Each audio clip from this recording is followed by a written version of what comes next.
Ministri i Jashtëm rus Sergej Lavrov deklaroi se nuk ishte e lehtë të binte dakord me Shtetet e Bashkuara për pjesët kyçe të një marrëveshje të mundshme paqeje për t'i dhënë fund luftës në Ukrainë, dhe se Rusia nuk do ta lejonte më kurrë veten të varet ekonomikisht nga perëndimi. Международное гуманитарное право категорически запрещает размещать военные объекты. Nuk është e lehtë të biesh dakord për komponentët kryesor të një zgjidhje.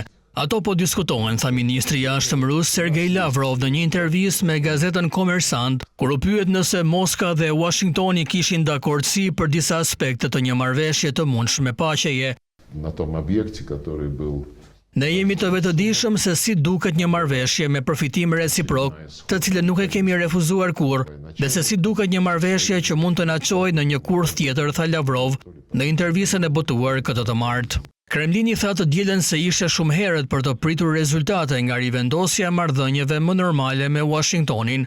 Lavrov tha se pozicioni i Rusisë ishte përcaktuar qartë nga presidenti Vladimir Putin në qershor 2024, kur presidenti rus kërkoi që Ukraina të hiqte dorë zyrtarisht nga ambicjet e saj për antarësim në NATO dhe të tërhiqte trupat e saj nga i gjithë territori 4 rajoneve ukrainase të pretenduara nga Rusia.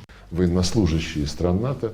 Ne po flasim për të drejtat e njerëzve që jetojnë në këto toka, prandaj këto toka janë të dashura për ne, dhe ne nuk mund të heqim dorë prej tyre, duke lejuar që njerëzit të bëhen nga atje, tha Lavrov.